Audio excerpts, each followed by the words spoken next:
मैया जाने लो मनावा के सारी बतिया का मांगी अचरा पसार। मैया कन्या कुंवारी से पूजन कराई ले दीबर कन्या के दान। नमस्कार दोस्तों, मैं हूं ममता तिवारी और आप सभी का स्वागत करती हूं मेरे चैनल ममताज वे में। कैसे हैं आप सब, तो ये बताने के लिए कमेंट बॉक्स में जय माता दी हमेशा की तरह ज़रूर लिखिए। तो चलिए दोस्तों, आज हम इस वीडियो में जानेंगे माता के छठे स्वरूप कात्यायनी स्वरूप की पूजा विधि।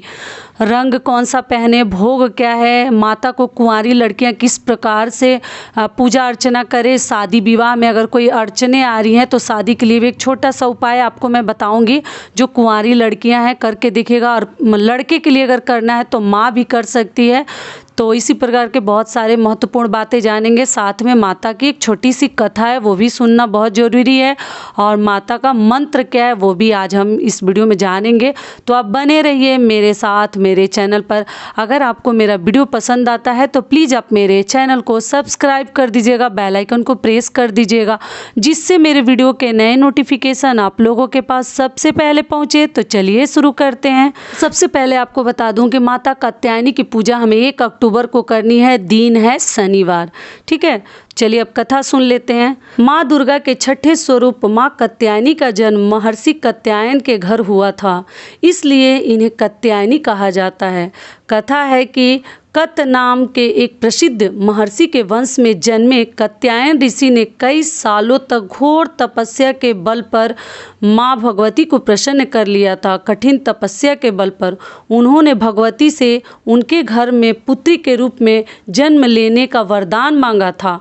उसे माँ दुर्गा ने स्वीकार कर ली। इसके बाद माँ भगवती ने कात्यायन ऋषि के घर जन्म लिया। उन्होंने महिषासुर नामक राक्षस का भी वध किया था, तब से माँ का नाम कात्यायनी प्रसिद्ध है। तो चलिए अब आगे माता की पूजा विधि जान लेते हैं। तो देखिए, पूजा विधि में आप लोग को मालूम ही है, सुबह सवेरे उठकर हमारे घर की जो ही नित्य क्रिया है वो सब हम लोग को कर लेने हैं। साफ़ सफाई, स्नान, ध्यान। पूजा रूम में सुबह उठते ही सफाई ना करें, नहा धोकर ही पूजा वाले कमरे में आपको जानी चाहिए। बासी शरीर लेकर ना जाए, अगर सेपरेट है, अलग है तब। के आगे जब आप अपने पूजा मंदिर में जाते हैं, पूजा वाले कमरे में जाते हैं, तो जाने के बाद गंगा जल अगर रखी है, क्योंकि नवरात्रि में तो अधिकतर लोग खरीद ही लेते हैं, तो पूरे मंदिर के ऊपर छिड़काव कर दीजिए। रोज रोज माता की मूर्ति को नहलाते नहीं है। आप लोगों का ये भी कमेंट आया था, बता दे रही हूँ कि आप लोग स्नान कराते हैं, नहीं, बस कपड़े से पोंछ देते हैं या गंगा जल से छिड़काव कर देते हैं, माता को नहलाते नहीं है। मैं तो पहली बार आप लोग ऐसे ऐसे कमेंट्स करते हैं ना, और मैं सुनती हूँ आप लोग का कमेंट्स, मैं आश्चर्य करती हूँ कि पहली बार सुनी हूँ कि माता की मूर्ति को आप लोग प्रतिदिन नहलाती हैं। ये सब कार्य ना करें, मूर्ति को प्रतिदिन नहलाते नहीं है। लड्डू गोपाल को प्रतिदिन स्नान करवाया जाता है, माता के मूर्ति को नहीं करवाया जाता। लेकिन देख लीजिएगा, कहीं आपके यहाँ होते आया होगा तो कीजिएगा, लेकिन नहीं करते हैं। उसके बाद से फोटो प्रतिमा को पोंछ लेते हैं, और पोंछने के बाद गंगा जल है तो उससे छिड़काव करके मंदिर और सभी जगह को शुद्ध कर लिया जाता है। और कलश रखी हैं तो उसकी भी पूजा कर ले, जौ वाटिका बनाई है उसकी भी पूजा कर ली जाती है। और जो ही फूल, अक्षत, रोली सब चढ़ा के माता की पूजा करनी चाहिए। सिंदूर लगा सकती है माता को, और लगाने के बाद कपूर की आरती करनी है, धूप बत्ती, दीपक सब जलानी है। अखंड ज्योति का भी दीपक बार बार धोया नहीं जाता है और उसको बदला नहीं जाता है, 9 दिनों तक वो लगातार जलता है। उसको भी साफ़ सफाई मत करने लगिएगा, क्योंकि वो अखंड ज्योति है, उसको छूनी नहीं है हमें। ये ना कि उसको भी हम धोने लगे, तो आप लोग मत धोइएगा, थोड़ा कम ही साफ़ सफाई कीजिएगा लोग। ठीक है, तो ये भी क्लियर हो गया। उसके आगे हम माता को लौंग इलायची, जो मैं बता चुकी हूँ, वो तो चढ़ानी ही है। और रंग कौन सा, वस्त्र कौन सा धारण करके माता की पूजा करनी है, तो लाल या मेहरून कलर का आपके पास जो ही जिस रंग की साड़ी हो, सूट हो, पहन लीजिएगा। सिर पे पल्लू डाल लीजिएगा और आप लोग पूजा कीजिएगा। तो ये भी हो गया। भोग में माता को क्या चढ़ानी है, तो शहद।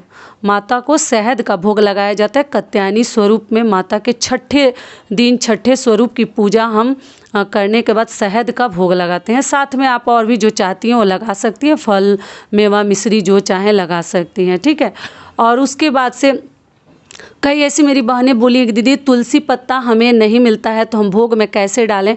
तो आप ना डालें माता के प्रसाद में। देखिए कोई उतना ज़रूरी नहीं है तुलसी पत्ता डालना, लेकिन कई ऐसे लोग कहते हैं कि हम लोग प्रतिदिन डालते हैं, तो जो डालते हैं वो डालिएगा। लेकिन जिनको नहीं मिलता है कोई बात नहीं, अब फूल में से थोड़ा सा तोड़ के उसमें डाल दीजिए। कोई ज़रूरी नहीं है माता को तुलसी पत्ता अगर मतलब प्रतिदिन हमें चढ़ानी है, नहीं भी चढ़ाएंगे तो कोई बात नहीं है। माता के प्रसाद में तुलसी पत्ता का उतना कंपल्सरी नहीं है, मतलब अनिवार्य नहीं है। विष्णु भगवान के भोग में हमें ज़रूर तुलसी पत्र डालनी चाहिए, कहीं से भी ला के डालें लेकिन डालनी है। लेकिन माता के प्रसाद में इतना कोई महत्वपूर्ण नियम नहीं है कि आपको प्रतिदिन डालनी है, आप नहीं भी डालिएगा तो कोई दिक्कत नहीं है। ये भी क्लियर हो गया। उसके बाद से अगर शहद है तो अच्छी बात है, शहद तो लगानी है। साथ में आप चाहे तो मीठा पान का वीड़ा भी माता को चढ़ता है, मीठा पान का, ठीक है। और आप लोग पूछते हैं दीदी लौंग, हर वीडियो में बताती हूँ लौंग इलायची और पान का क्या करें। तो आप लोग खा लीजिए उसको ना, प्रसाद के रूप में ग्रहण कर लीजिए।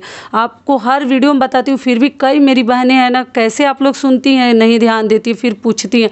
उसको यूज कर जानिए, बस लहसुन प्याज वाले भोजन में ना डालें, ऐसे आप चबा के भी खा सकते हैं, भोजन में भी डालकर खा सकते हैं, ठीक है। उसके बाद से हम कपूर डालकर हम आरती करेंगे, लौंग वगैरह ना जलाएं। फिर इस वीडियो में याद दिला दे रही हूँ, ये बहुत गलत आप लोगों ने किया है, फिर आगे से ध्यान रखिएगा। लौंग जलाया नहीं जाता है नवरात्रि के दौरान, उसमें फूल होते हैं, आपको मालूम है ना, माता का साक्षात स्वरूप माना जाता है लौंग इलायची का बीड़ा का हम माता को भोग लगाते हैं, और आप लोग उसको जला ही दिए हैं।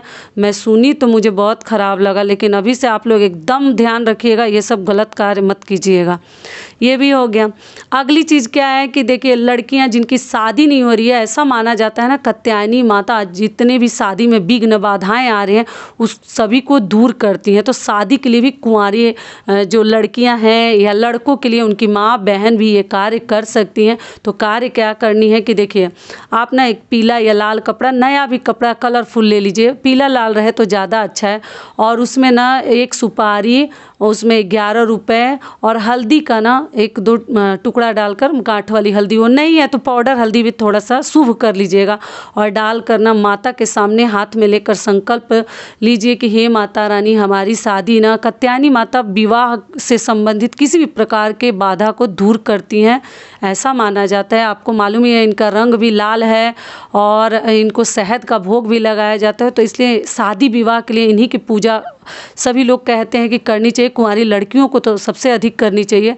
तो आप एक उसमें कपड़े में बांध कर और ना रख दीजिए, मतलब अर्जी टाइप का उसको माता के पास रख दीजिए, मन में संकल्प लेके कि हमारी ये इच्छा पूरी हो जाएगी माता रानी, तो मैं ज़रूर नवरात्रि में, मतलब आपका 2 दिन का व्रत करना है या 9 दिन का करना है या कैसे करनी है, उस प्रकार का मन में संकल्प ले लीजिए।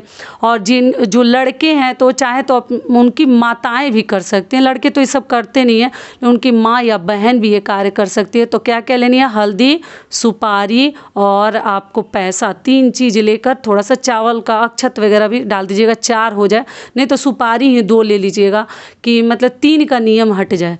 और तब कपड़े में बांध कर रख दीजिए। भगवान चाहेंगे तो 1 साल से पहले आपकी शादी हो जाएगी। एक बार करके देखिएगा, ठीक है, बहुत बड़ी चीज़ नहीं है, एक भी सुपारी रहेगा तो हो जाएगा। तो ये हो गया विवाह के लिए उपाय। कपूर जला के अपने जितने कमरे हैं सबको आरती दीजिए, आरती दिखाकर आरती गा लीजिएगा सब परिवार, घंटी शंखनाद जो ही करती हैं आप लोग कर लीजिएगा।